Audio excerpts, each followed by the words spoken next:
How's it going, guys? Welcome back to the PMoP podcast. Now, PMoP, for those of you who've forgotten, stands for Proven Methods of Production. Now, obviously, that is our tagline here at FilmLaab, being a video production company that does commercial work for brands, podcasts, 3D animation, all the good stuff. Obviously, production is kind of our avenue for expressing our creativity. But there's a lot of different ways to be creative, and that's kind of what I want to talk about today. I think the act of creation and creating is one of the most human things we can possibly do. And that's not my own original thought. That is something from Rick Rubin.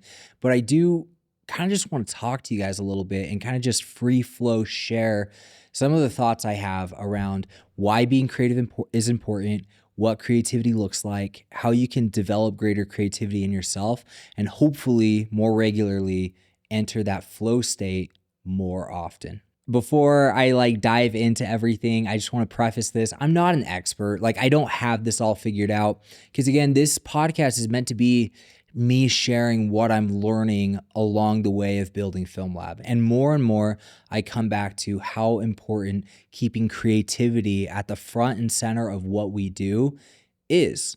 Because at the end of the day, we are doing a creative act on behalf of our clients, for branding ourselves, all of that. And if we lose sight of that and we get too lost in the project management or the streamlining of this task or making X more efficient, while yes, that is important on the side of running a business and making sure we're profitable, but at the end of the day, our product is our creativity. And so if we don't foster that, if we don't create an environment where that really flourishes, then really we're shooting ourselves in the foot. Because at the end of the day, our clients and the brands and the people that we work with are looking for our unique take on things. They want to see how we are going to creatively solve their problems, how we want to visually represent them to the world. And we can't do that well if we're not taking the time to foster creativity as a team inside of our company and our spaces, and then also individually within ourselves. So that's what I want to talk about today, is how to find that creative flow state. Now, when I talk about flow state, I think all of us have had experiences where maybe we just sit down and we start writing and it's just coming to us. In fact, it feels more like the ideas and the creativity is just flowing out from our minds, through our hand, and right directly onto the page. It's just coming easily. And maybe if it's not in writing, maybe you found that while you're taking photos of a subject and you just start getting this idea and you get a vision and it's just expressing itself so easily. You're not having to force it. It's just coming together beautifully. Golden hour happens. Your subject perfectly lines up in the shot the way you want it, and it just is all coming together. That feeling is called that flow state. That's what I'm referring to. And it's not a science. It's not something that we can easily line up and say, okay, if I do X, Y, and Z, then I will be able to achieve this flow state on a regular basis, or I can hit that flow state 3 hours a day on average. No, it's not something that works like that. It's something that is hard to catch. It's hard to find. And it's something kind of like a runner's high. You can go on a run and it's the most miserable experience of your life. But then 5 runs later, you're on a run. Every single one has been miserable, but for some reason, the stars align, everything just hits, and you feel like you're glowing. You feel like the run is easy. You breathe easy. Your heart slows down. Everything's good. It all comes together. That's what it can feel like, and that's what it's all about. So with that, I want to share this quote to kind of kick this off, which is a thought from Rick Rubin on the creative act. And he says, "The act of creation is an act of letting go. The best art is not made, it is revealed." And I think there are many times in my career where I've tried to force it. I've tried to force the creativity. I've tried to force the art. When I'm not in the right headspace, I'm not in the right environment, I don't have the right idea. And again, he said it's an act of letting go. It's removing the barriers and the friction and just letting it happen naturally. So it's not something you can force, but I do believe it's something that you can cultivate at the same time. Now, I wanted to dispel the myth. I don't personally believe that creativity is directly tied to just raw, pure talent. I don't think that's a thing. In fact, I think creativity is like a muscle. And the more you use it, the more you practice it, the more easily it will come to you. I have a friend who is just into music. He loves it so much. He's so talented. He's writing songs all the time. He's producing them. And he's the kind of guy who can sit down and just rhyme anything.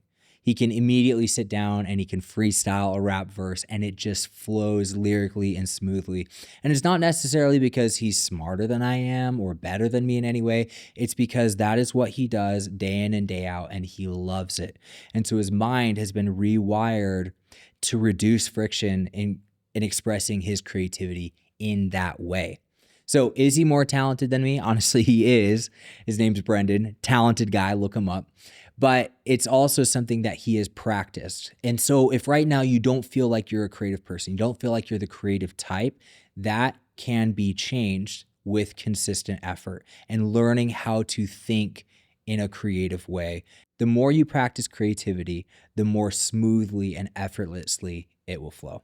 Some of the most creative moments I've had on set is when we've been presented with a problem, because I think creativity really is just incredible problem solving in many instances. To backtrack, it's not always about like what we think of as traditional art. It's not always about writing. It's not always about making music or filming something or doing something that we all consider creative. I believe at its core, it's being able to look at something in a different way than everybody else looks at it and sees it, and then approach solving that problem or approach developing something in a different way. Now, a really great example of this in a non-traditional way is my business partner, Mike. Mike is one of the most creative people I know, but not in a video production sense or not in a writing sense.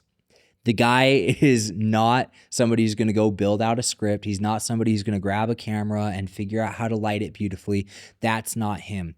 But when he is presented with a problem, whether that be how do we get the internet from this room to this room, or what numbers do we need to crunch to be able to know how many products of this new dead last inventory we should order based off of what we've done before.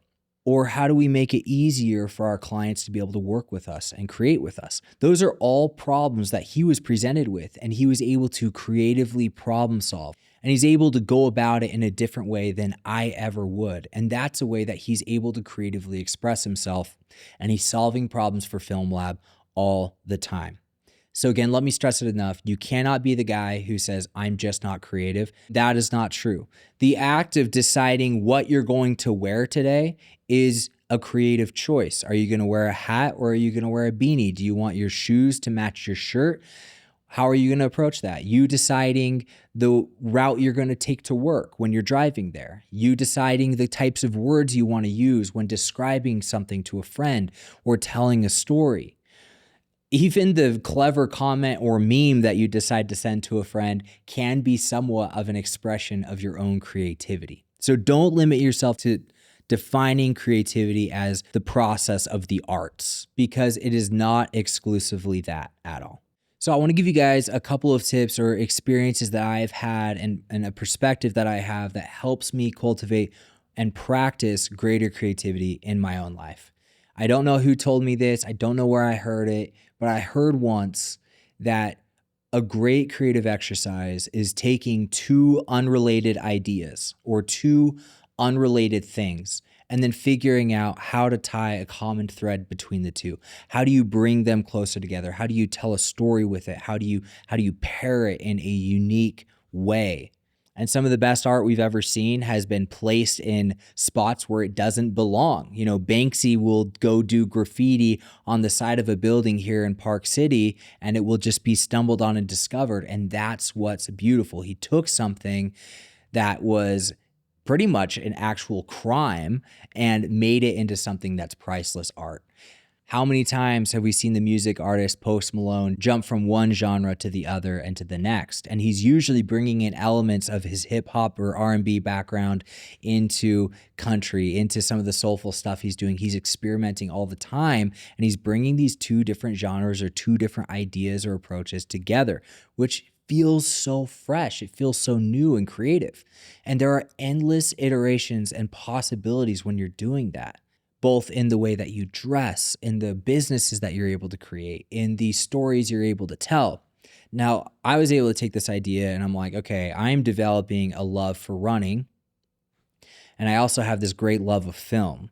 And honestly, I love the idea of being able to film people running. I love filming things in the health and wellness space. Now, that's not necessarily novel, but to me, it was unique. It was different. I have never done anything like that. So I said, what if I take my business building experience that I've gained from building FilmLaab, this business, and try to apply it into brand building, community building over here in a new company? And I decided to go with running apparel called Dead Last. And the expression of that has been so refreshing for me. It's been so new because I'm not going down the same ruts and paths in my mind that I always have, that I've established over years of practice. I'm now having to look at it through a different lens because I brought a new element into it. When you talk about FilmLaab, right, it's all about experimentation. It's trying to combine different substances, different ideas to make something new, to create a new element. So if you're wanting to practice this in your own life, take a moment to look at, if you are constantly going one route or one direction to work, how can you add a new stop along the way? How can you take a new route or a new path? Maybe instead of driving to work, you decide to take the train. Maybe you decide to bike there or carpool with somebody else. What that's doing is giving you a new experience, taking a new path, a new approach. And now you're challenging your brain to not always go with the obvious thing, not always stick with the status quo. The more you switch it up, the more you add new elements, it's going to expand the way your mind thinks. How can you disrupt your routine and switch it up in a way that's meaningful, that makes life feel exciting, and that you can practice some new creativity? On that same note, I found some of the greatest inspiration for me has come when I'm consuming content not from my field. At this point in my career, I'm very rarely looking at other filmmakers' work. I'm very rarely looking at other video production companies and how they're building it and how they're going about it, because then I'm just going to rinse and repeat what they're always doing. When I'm finding inspiration from other brands like Christian Guzman or Nick Bear, they both have developed athletic brands and companies. I'm able to take that and apply some of the culture things that I see from them, the way that they tell their stories, and I'm applying that to FilmLaab. Like, how many brands do you know? I mean, how many production companies do you know that have a YouTube channel, that send out a newsletter regularly, that host community events, that has their own podcast, that created their own merch line? And yes, there are a handful who've done some of those things, but I've been able to draw so much that inspiration, and our team has, from outside sources and people outside of our field. So we're breaking the rules and we're doing it differently. We're creating a video production company that actually has a brand, when normally a video production company is just creating a bunch of other people's brands. And that's where we're trying to be a little bit unique. And I believe that does give us an unfair advantage. So figure out if you're in a certain space, if you're a realtor, how can you consume content or things and draw inspiration from people who are not other real estate agents? How can you bring something fresh? How can you take inspiration from a chef or a restaurateur or a gardener? How can you take what they're doing, the way they're telling their stories, the things that they showcase, and apply that to you as a real estate agent? Now, I don't know if those things will actually come together, but it's a question worth asking, because you don't want to blend in with everybody else. Middle of the road thinking is going to get just average results. So switch it up and consume outside of your field. Steve Jobs' idea around the iPod was people want to be able to listen to music, and they want to be able to listen to it wherever they go. How do I bring these two ideas together and connect them in a way that's meaningful? Well, okay, they already have CDs and discs where they can listen to maybe 20 songs. How can I digitize that and make it so you can fit 1,000 songs in your pocket? And he continued to iterate on idea after idea and connecting these needs and these wants that people have and coming up with those creative solutions. So I'm going to get off my high horse, but I'm a big believer in trying to take two different ideas, two different things, and figure out how can you connect them and bring them together. And that is such a wonderful creative exercise. A suggestion number 2 would be move your body so that you can kind of still your own mind. If you're like me, your mind is always going. You're thinking about the next thing. You're thinking about what you can create, how you can push things forward. And if you want to be able to slow down and remove yourself from the overstimulation that a phone can give you, then maybe you just need to put away the screens, put down the phone, and go on a walk. Go to the gym.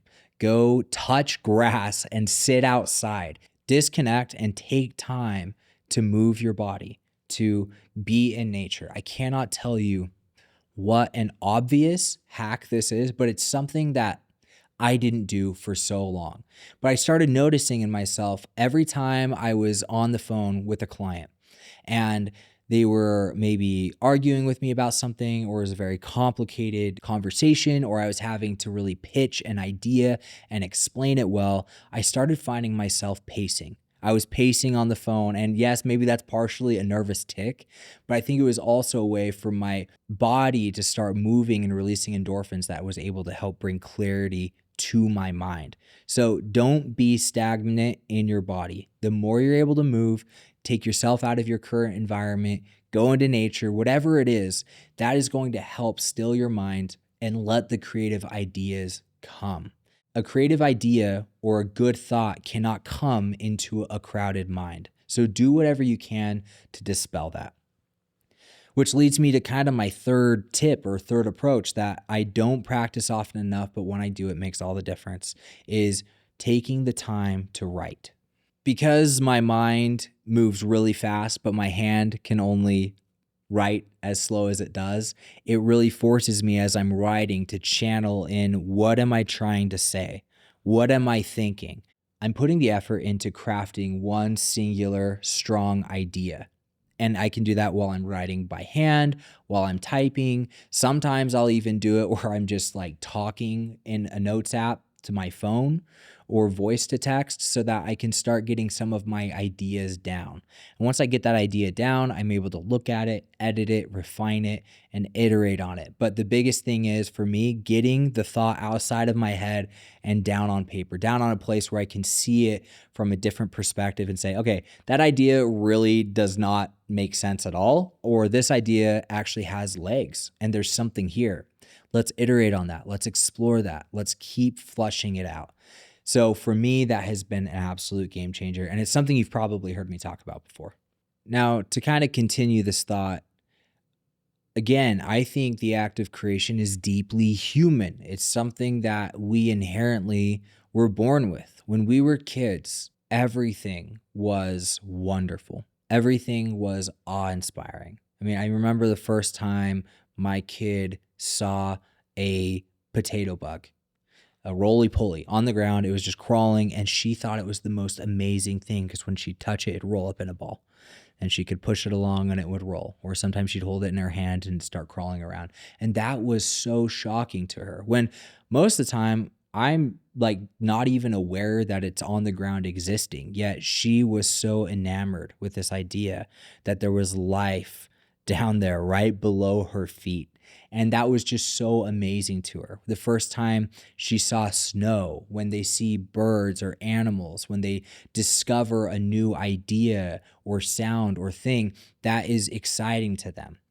Now, as adults, we've obviously labeled things inside of our mind. We've looked at that and say, I recognize that that is a bug on the ground, or that is a plane in the sky, or that sound is thunder that comes after lightning.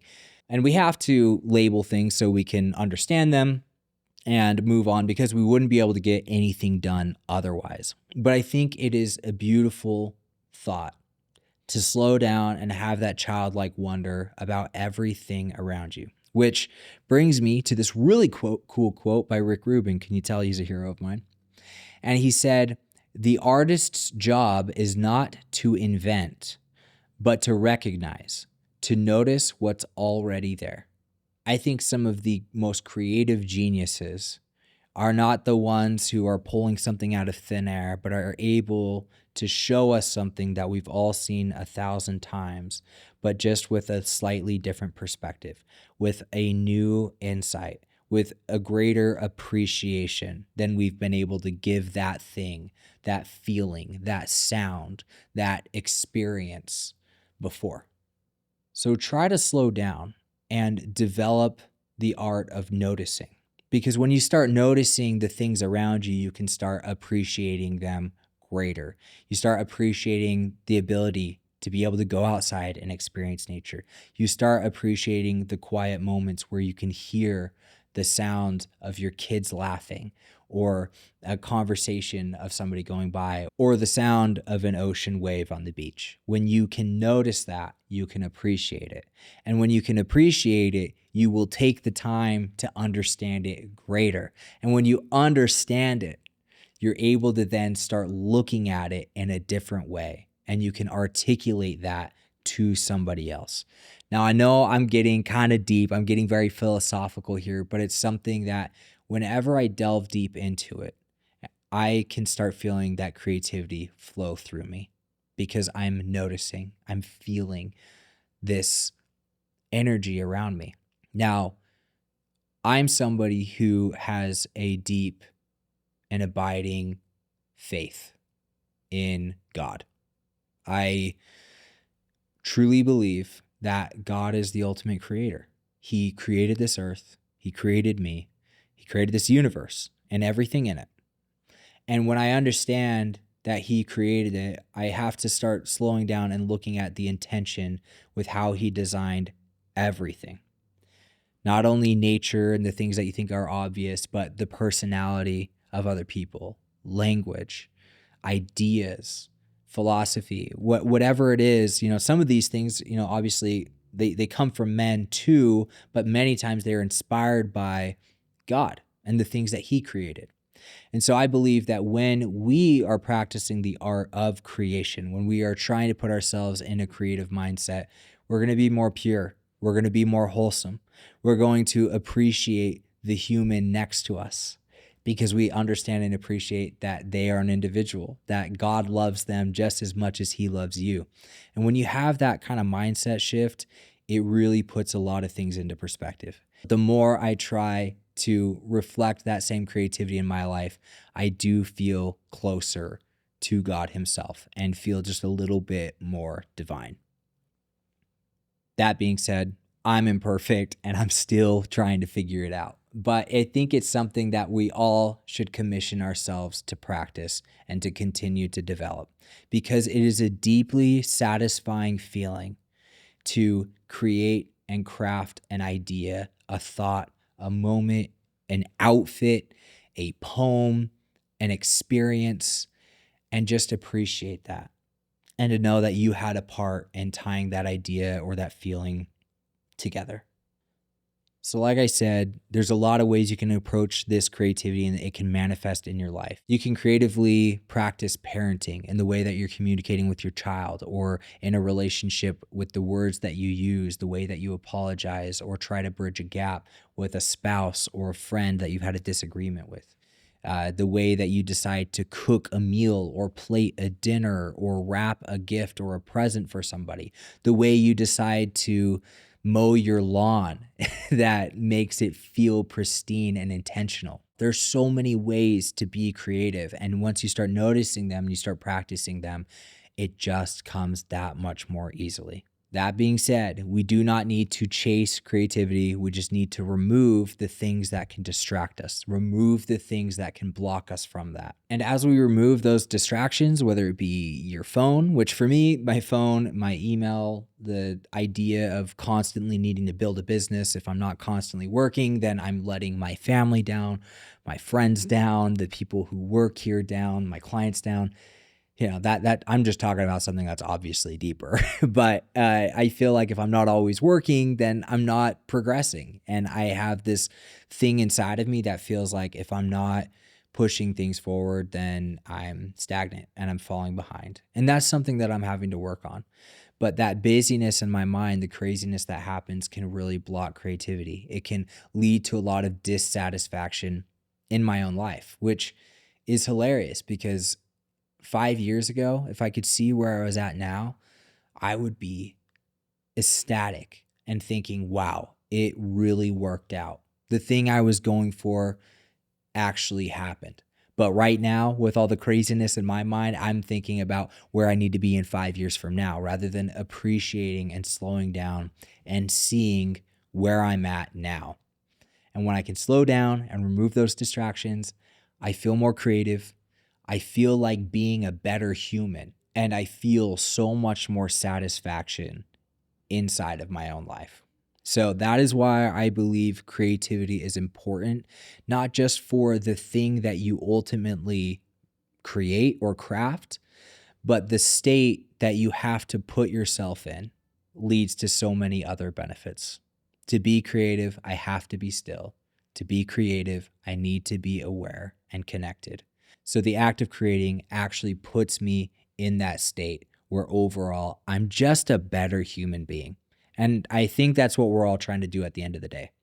Now, obviously, to tie all this back in, yes, at FilmLaab, we are a business at the end of the day. We need to make money. And those of you who are listening to this podcast, it's probably the same for you. You probably offer creative services, ideas, problem solving, whatever it is, to a client, to the people you work with, to your potential customer, through a product, through a service, whatever it is. You are practicing and monetizing creativity in some form. So one of the best things you can do and investing in your own self, in your own business, is developing a greater and stronger creative taste, creative awareness, and a creative state of mind. Because when that happens and you're able to achieve that flow state more often, ideas are going to flow, opportunities are going to come, and you're going to be ready to meet the challenges that are surely ahead, because you're going to be able to navigate through them and find the most seamless way you can because you're in the proper state.